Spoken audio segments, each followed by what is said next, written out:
How you guys doing? Man, this service, nobody likes to sit in these front two rows. Makes me feel self-conscious. Anyway, all right. So first thing, on the Parents' Night Out thing, if you have friends that need a date with their spouse, it is the Friday after Valentine's Day, and you should tell them that we have free childcare. And I'm not being cheesy in the sense of if you need a date with your spouse and you got kids, bring them. And I'm also not trying to be cheesy, like we're gonna, we want to get them in here, so we're gonna give them a free date. Like, no, we just want to love on you and your friends. And so if that's possible, or you know somebody, go ahead and let them know. I'll say that with one caveat: we ain't gonna have 2 million kids running around, so you're gonna want to tell them soon, because we might run out of space. Does that work out? Everybody good? All right, cool. You don't seem all that excited about a date night. So that's fine. Next week is on marriage, so we'll get it all fixed. We'll get it taken care of. We're talking about mental health this week. So the whole idea of this series is to talk about all the ways that we talk about health at the beginning of the year, because everybody else is, so why don't we, right? And the thing about mental health in particular, there's a few issues. First of all is this: I'm not a psychiatrist. I'm not a counselor. I don't want to be, and you don't want me to be. So I'm going to talk about mental health, but I need you to hear me like just straight up from the beginning. We're talking about the things you can control. There are diagnoses that maybe you can't control. I'm not here if you have one of those, or you have family members that have one of those, and I say something that's like, well, what the heck? I'm just talking about like general mental health, like the things that we can put our hands on and fix. Does that make sense? So please don't leave feeling judged or upset. The other thing is it's a little weird. We're gonna jump around, and here's why. The Bible does talk about mental health because it talks about spiritual health, and they go hand in hand. But it's not like there's some passage that has a heading that says Jesus on mental health. So we're gonna bounce around a little bit, but we're gonna we'll make it work. So where we're gonna base this whole logic for what we're talking about is Romans chapter 12, verses 1 and 2. So Paul is speaking to the Roman church, and he says this: "Therefore I urge you, brothers and sisters, in view of God's mercy, to offer your bodies as a living sacrifice, holy and pleasing to God. This is your true and proper worship. Do not conform to the pattern of this world, but be transformed by the renewing of your mind. Then you will be able to test and approve what God's will is, his good, pleasing, and perfect will." So the premise is this: if we can test and approve what God's will for our lives is, we will be healthy in general. Straight up, because God wants what's best for us. The problem is in the testing and approving part, right? Like, that's the problem. That's where we miss it. If I were to sit down with all of you at some point if we took as long as we wanted, at some point in our conversation, it's likely that the conversation would move to, I just don't know, how do I know I'm in God's will? Like, that's a common conversation amongst Christians. And there's just not a good singular answer, because there's a lot of testing and approving that has to go on, right? There's a lot of personal discernment that has to go on. But it's going to be really hard for you to be mentally healthy if you are not doing what God has created you to do, because you'll find lots of things unfulfilling. And so you see what I'm saying? Now, the trick here is in the part that Paul says, renew your mind. So do not conform to the pattern of this world any longer, but be transformed by the renewing of your mind. And so what he's saying is don't get in with the world, like actually let your mind be renewed. Now, when we hear that in the church world, oftentimes the conversation is like, when you get saved, everything will be totally made brand new. You'll be completely brand new. In some cases that happens. People meet Jesus and everything's just different, right? But usually what happens is you have these old habits, right? You have, and maybe you've believed in Jesus forever, you've been a Christian forever, and you're like, maybe you've developed bad habits since then. The fact of the matter is, we have this spirit that yearns for God, and we have this flesh that wants to be fed. And it doesn't quite matter what we feed it. And so, it does matter what we feed it. It doesn't care what we feed it. It'll take junk food all day. Anybody like Doritos? The other day, this has nothing to do with sermon, so just track with me for a second. The other day, I bought the fancy kind. It was like some, organic corn Doritos. And I dipped them in Greek yogurt and told myself it was healthy because it wasn't sour cream. Anyway, you see, the flesh wants to be fed, right? And so he says this thing, so be transformed by the renewing of your mind. It's actually crazy that Paul said that way because he's making a statement, but there's also some like scientific truth that he just would not have known there. Our brain is created to do things in the least energy absorbing way possible. Does that make sense? So you don't think about every breath. That is an action that your body has to do to survive. But your brain doesn't think about it every time. You don't consciously think about it, right? Some of you are going to be hyperventilating for the next 30 seconds. Sorry about that. You don't think about every breath. But in the same kind of idea is how we form habits. Your brain creates these neural pathways. And so you do something, and then you do something else. And it repeats itself. You repeat that thing a number of times. And eventually what you've done is you've walked a path in your brain, and you no longer have to consciously think about it. This is why when you start a new diet, it's awful, because you don't consciously ever want to eat broccoli. So your brain doesn't crave it, and then you'll find yourself at midnight grabbing hold of a tub of Ben & Jerry's, and you didn't even think about it. You have to try to eat the broccoli, and the Ben & Jerry's appears in your hand and then in your mouth. You see what I'm saying? And so like if we're able to change our habits, we can renew our mind, and we can fix a lot of things that cause us problems. You tracking with me? So what we're gonna do to kind of unpack some of the steps to messing around with our habits is we're gonna be in 2 Samuel chapter 11.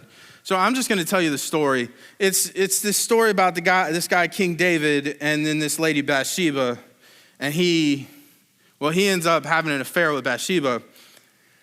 So to preface it, King David in the Bible is, to the Hebrews, he's the greatest king they ever had, period. He pushed the borders to their furthest extent. He did amazing things. He led well. He followed God. He was called a man after God's own heart. All of these things are true of David.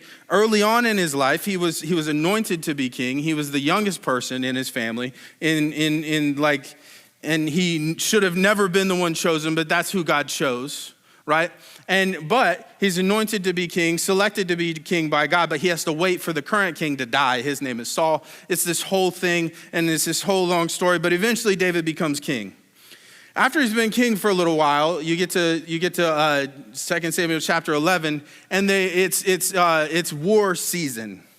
I know that sounds weird, but in ancient times, still today sometimes, there are seasons in which you fight. Matter of fact, still today, currently, because it's really hard to fight for Russia and Ukraine to fight in the wintertime because it's so cold, and then right after everything starts to thaw, it's still hard to fight because it's all muddy, right? So we have war seasons, right? And so it's war season, and David, as the king, is supposed to be leading his army, right? He's supposed to be leading his army, but the whole chapter starts with his army went off to war, and he's hanging out at the palace. Now, there's a couple problems here. You have the obvious one of bad leadership, but you also have a problem that I think it speaks to some of the mental health conversation a little bit differently, which is, that's the worst place for him to be. So David is the king, right? Anybody else know what it's like to be king? I doubt he had any friends that knew what it was like to be king, right? So he by virtue of his position in his nation, he lives in isolation. You ever come home from work and you start talking to your spouse about something that happened at work or something that happened during the day, and they just look at you and they're like, what's the big deal? but you're really upset and now you're more upset, like you're pretty much ready to swing on them. Like, you know what I mean? That is not acceptable behavior, but you know the feeling. And what's the big deal? That's pretty much David's whole life. What's the big deal? You're king. Now, on top of that, the piece that you don't know is his family life is awful. You hear this story gets told and you hear it and you're like, oh, he had an affair on his wife. Wrong. He had an affair on his wives. That's just not a good setup. Like, way too complicated, right? And then on top of that, one of his wives is the daughter of the previous king who hated him and tried to kill him. On top of all of that, one of his kids, just a couple chapters later, is going to try to kill him and take the throne. His family life is awful. Nobody really understands where he's coming from or who he is or what he has to do. He's passed up the only opportunity to spend time with people that he can really, I know I'm adding a little bit, but man, there is a bond that he would create with these people that he would fight with that could be healthy for him. Right? We see that all the time. Shared struggle creates a bond that's unspoken. And he passes up the opportunity on that to stay home. Now he's at home and he's walking around the palace, twiddling his thumbs. I don't know what kings do. He's doing king stuff. He's like, somebody's feeding him grapes, you know? He's like, stop feeding me grapes. I'm gonna go take a walk. I'm tired of grapes. Bring olives for later. And he comes to a window and he looks down and he sees this lady taking a bath on her roof.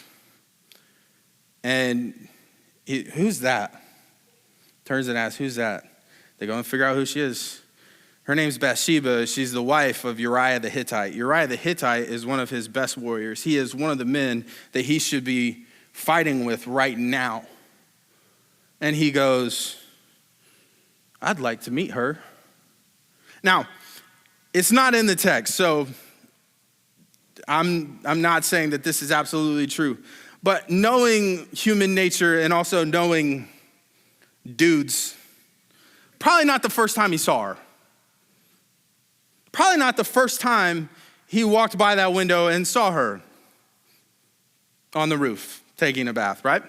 It's probably not. So now he's a creeper, but whatever.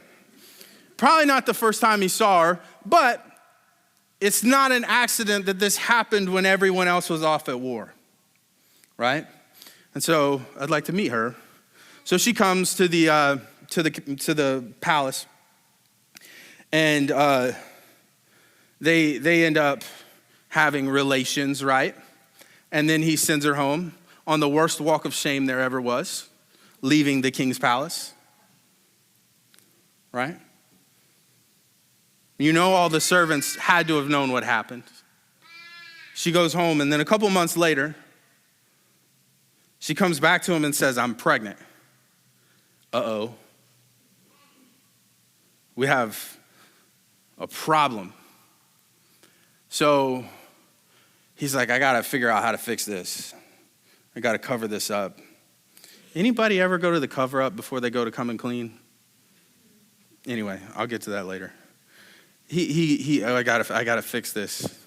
So he calls his general, his name's Joab. He sends a letter and he says, send Uriah the Hittite home. So Uriah comes home and he meets with him and he says, hey, I have some instructions for you.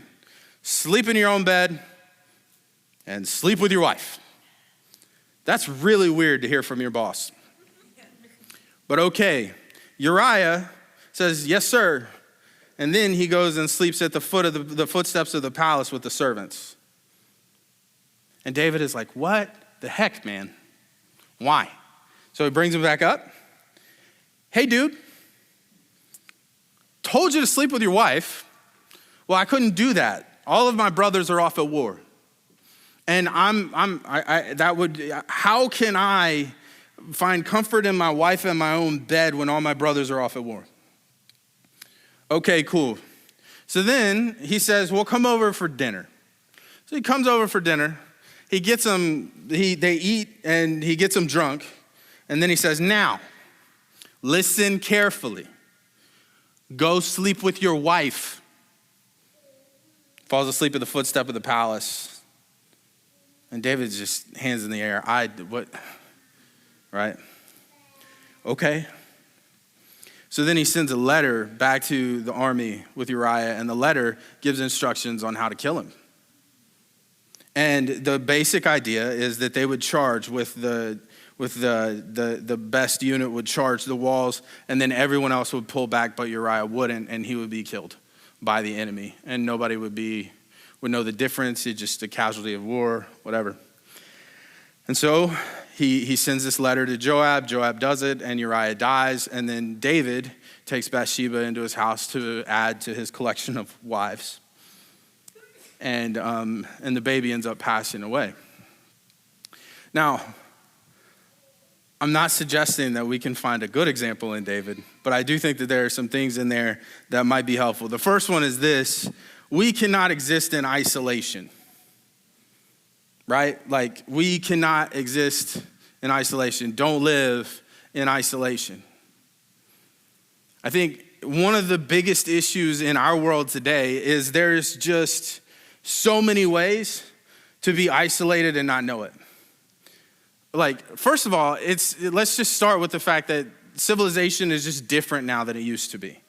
It used to be that we existed on growing our own food, and we wouldn't necessarily be able to do that by ourselves. So, I mean, even in farming communities now, like if it's harvest time, you harvest your food, and if you happen to get done harvesting your crop before the other farmers get done harvesting their crop, you go help the other farmers, and then we all get this harvest, and then we go sell it, and it works. There's this community. In our world, unless some of you are farmers, I don't know, but in our world normally, an apple is not something that grows on a tree. It's something that you find neatly stacked in a grocery store. And if it's not neatly stacked, you promptly decide that grocery store is crappy and you find a new one. Right? In our world, you go to the grocery store, and this is an activity that you do by yourself. Unless you are taking your young children with you, in which case you wish you were doing by yourself. Maybe not. Maybe I'm a jerk. Don't judge me. Right? And if you're in the grocery store and you're shopping, and you happen to see somebody you know, you just hope they don't see you. Right? Because you got to get home, you got things to do. Right? You just, somebody walks by and all of a sudden you're really interested in pasta ingredients. You don't know what's in the burrito pasta. And you're very concentrated. That's the world we live in today, right? Like, we avoid contact with people because we got stuff to do. On top of that, let's just say, how many times you've been on a date night with your spouse, or you've been out with your friends, you're sitting down at a table, you're supposed to be interacting. That's the whole point of the time. And you're just like on your phone, right? And then if you are a social media person, you live in a false connection loop. You think you're interacting with people, but you're not. There's your brain does not process the interactions on your phone the way your brain processes your interactions with people in person. And so we have all of these ways that keep us in isolation. The problem with isolation is that it leads to all of the other problems, right? And so the next thing that David does that we can learn from is he goes looking for trouble. That's the next one. Don't go looking for trouble. Now, it sounds like, when I say don't go looking for trouble, I feel like it sounds like I'm telling you, like you're 5, don't go looking for trouble, right? But have we really come that far? So when I was a kid, I had this friend, and he had a golf cart. So he was my best friend. You know what I'm saying? And we would go ride around, and we would go in the parking lot of this medical facility, and we would cut donuts Well, no, we wouldn't. We would try to make donuts happen. You can't make a golf cart do donuts. It's not possible. So what we would really do is drive around in circles as fast as we could, which looked really dumb. Here's the thing. Usually I was in the passenger side. So I'm on the side getting slid out. We're going like 10 miles an hour, but I was like, little. And I went flying out one time and banged my head on the ground, right? Kind of looking for trouble. Same friend, we would get our BB guns out. And the goal was to ricochet the BB off the ground and hit the other person, but not in the face. I was looking for trouble. But if we're being honest with ourselves, how far have we come? Because especially when you get in these places, when you're in a place where you're depressed, when you're in a place where things aren't going right, when you're in a place where mentally you're not okay, how often do you find yourself in a place that you shouldn't be, or find yourself doing something you know you shouldn't be doing? Maybe you're not risking your sight for fun. But I'll talk about me. When I'm not okay, so I get in these spots where it happens about once a year. I would say it's seasonal, but sometimes it happens in the fall before it's like really dark. Sometimes it happens in January because it's cold and I hate it. I get in these seasons where I'm just, it's like everything's probably gonna break. It's probably gonna be my fault, and I'm probably gonna know it. Like, that's just my whole mindset. Like, I'm not in control, I am not okay, and this is not going well. And I think I'm the problem. And so I'll get into that space. And what happens when I get into that space, the first thing that starts to happen when I get into that space is I start staying up later at night. Now, the lie that I tell myself is that I just need time of quiet to decompress. And obviously, everyone knows the only quiet time in the day is from like 12 o'clock to 2. No. But that's what I tell myself, right?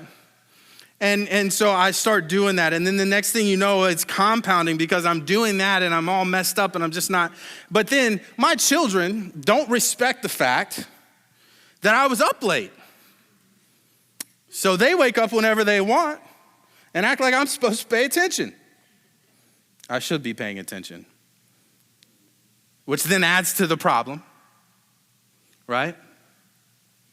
And then on top of that, if you ever want to catch me eating ice cream, it'll be between the hours of 10 o'clock and 2 in the morning.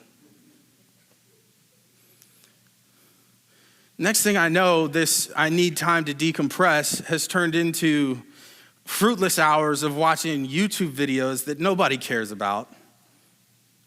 Like, really, if you saw my algorithm, you would be like, you are like somehow really dumb and also a nerd. I don't understand.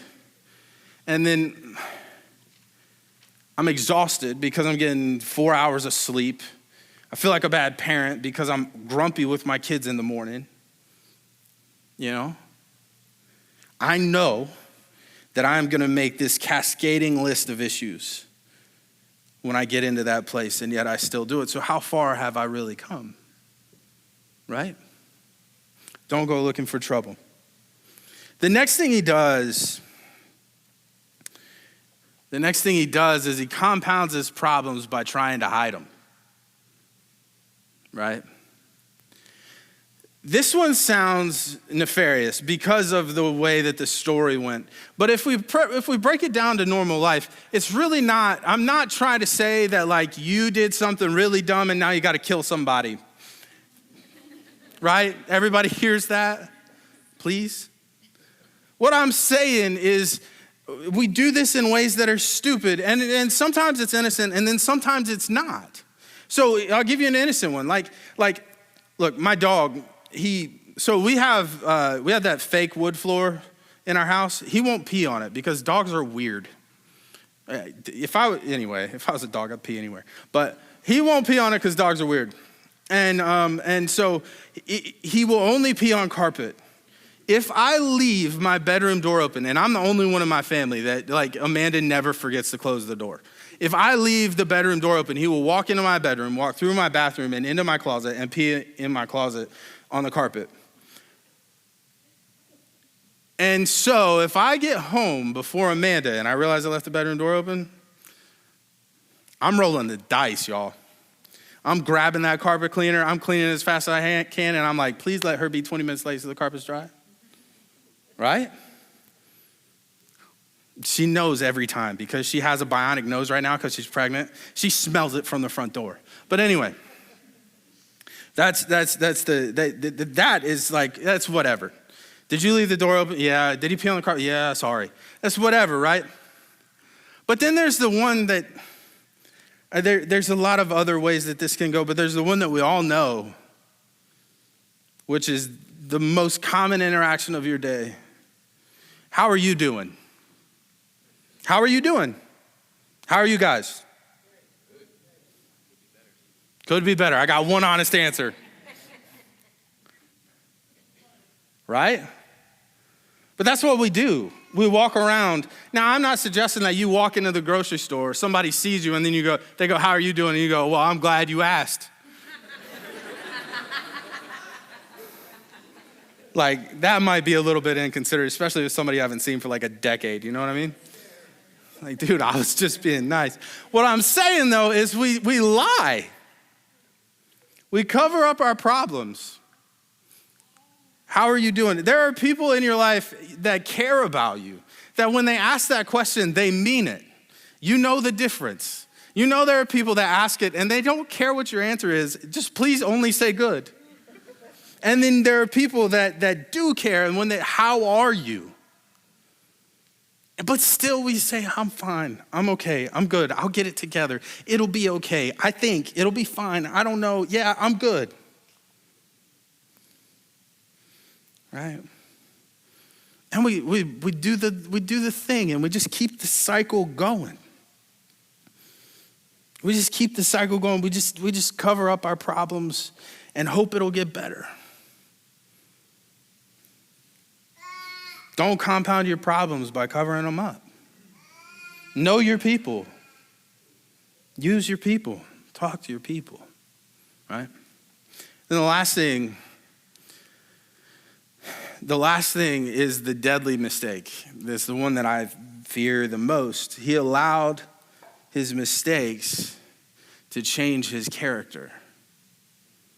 That's the fear, right? That's the fear for me anyway. I get into these patterns and I get down and I get messed up, and then I do let the isolation set in, and then I do end up doing the things that I know are going to screw everything up and make them worse. Like I do those things, and then I do try to hide my problems. I don't want you to know that I'm not okay, so I do try to cover it up. And then the fear is that at the end of the day, that one day I'll get so far gone that I'll make a mistake that changes how everybody sees me. Right?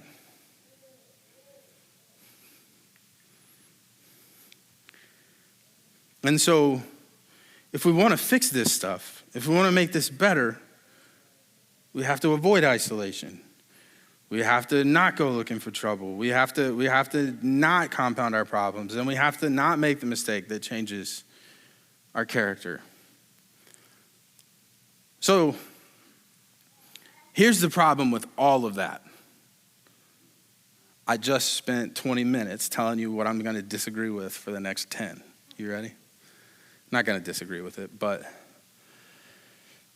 the problem with all of that is more often than not, and maybe I'm the only one, the issue is not knowing that I need to fix it. The issue is not knowing how to fix it. The issue is I don't want to. I'm too tired. I'm too lost. I'm too gone. I don't have the energy. I can't right now. Right? So how do we get to step one? The problem's not knowing the process. The problem is getting to step one. So I told you we were going to jump around a little bit. There's this verse in Nehemiah. So Nehemiah is the story of the Hebrews moving back into the promised land. So what's happened is David is long since gone. He was a great king. The kings that came after him were all screwed up. Solomon, if you hang around long enough, you'll hear about Solomon. Solomon is wise and he's seen as a good king. He builds the temple, but also screwed up. Like 300 wives, 400 concubines, the whole deal. I have no idea how that's supposed to work. That's what he did. All of his kids, however many he had, end up fighting, or a few of them end up fighting over the throne, and the kingdom splits, and then it all gets messed up, and anyway, they end up in exile at multiple different points with multiple different kingdoms, but Nehemiah is the cupbearer to the king in the country that they're exiled to, and he gets permission to go back to Israel, to go back to the promised land and rebuild the town of Jerusalem and rebuild the wall around the city. And so he goes back and he's rebuilding, but the problem is it's occupied territory. And so they're literally having to fight and lay bricks at the same time. And Ezra is this priest who's around then, or maybe a prophet that's around then, and he's speaking to the people and he's talking to them about the law. And he says something in Nehemiah 8, chapter 10. Nehemiah says this, but Ezra's talking. Nehemiah says this: "Go and enjoy choice food and sweet drinks, and send some to those who have nothing prepared. This day is holy to our Lord. Do not grieve, for the joy of the Lord is your strength." Now that, do not grieve, for the joy of the Lord is your strength. Now that passage, that verse is hearkening back to another verse in the book of Leviticus. And this verse is in the part of Leviticus where Moses is giving instruction on the festival of the tabernacles. So literally, Moses is giving instruction on the party you're supposed to have to celebrate the church. You tracking with me? He says this in chapter 23, verse 40. It says, "On the first day of the festival of the tabernacle, you are to take branches from the luxuriant trees, from palms, from willows, and from other leafy trees, and rejoice before the Lord your God for 7 days." So, to celebrate the tabernacle, i.e. the church, you are to celebrate for 7 days. And then Nehemiah later harkens back to that, and he says, we are rebuilding God's house. Rejoice, for the joy of the Lord is your strength. What I'm trying to say here is this: the way to get to step one, you're doing it right now. The way to get to step one is joy. The way to get to step one is thankfulness. The way to get to step one is finding your people. Because the thing about it is, when you show up to church, when you do this, right, you may walk into these doors and you may be like completely messed up. You may be completely just lost in that moment. And you may not be able to stand in here when we praise God and sing those things. But you know what's happening? The people around are doing it for you. The people around you are doing it for you. If you want to figure out how to get to step one, you got to find joy. And if you want to find the joy of the Lord, you're going to find it here. And even in the days when you're not able to sing his praises, and even in the days where you're not able to lift it up, other people are doing it for you.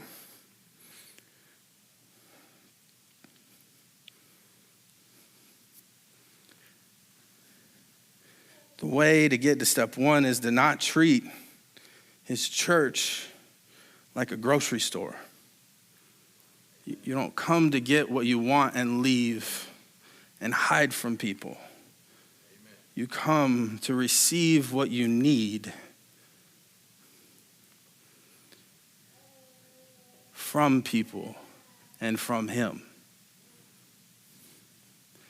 If we want to be healthy, we have to exist in God-centered community. That will give us the strength to start getting healthy. That will give us the strength to start fixing those habits. That will get us to the place where one day we can actually say what Paul is asking us to be able to say. That in view of God's mercy, We offered our bodies as a living sacrifice, holy and pleasing to God. It was our true and proper worship. We didn't conform to the pattern of this world, but we were transformed by the renewing of our minds. And we are able to test and approve what God's good, pleasing, and perfect will is. Why? Because we forsook isolation. We found joy in his people. And in the dark moments, the lights never totally went out. And when I couldn't praise, my brother or sister next to me could. And that thankfulness lightened my heart.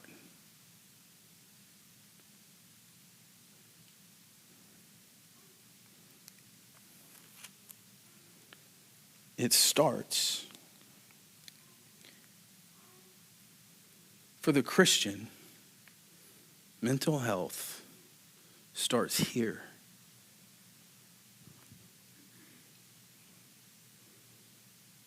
For the Christian, for you, mental health starts in 5 minutes. When we've just sung together and then you turn and you look at the person next to you. And you say the words that nobody wants to say, especially the guys. Thank you.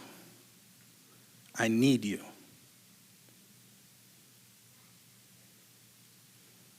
Can I pray with you? God, thank you.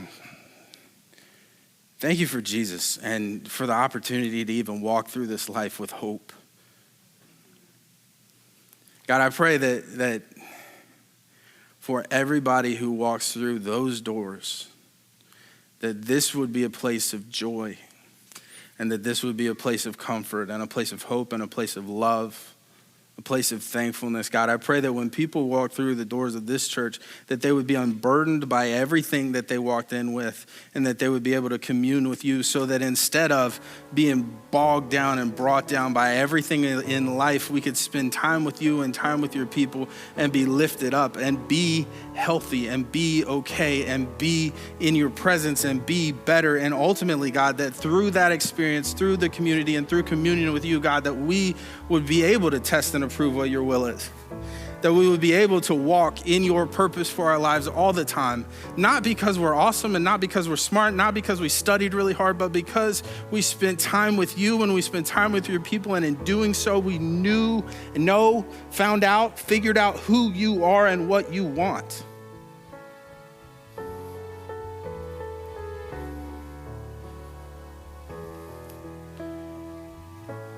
Be the foundation of this church and be the foundation of our lives. Let us be healthy because of it.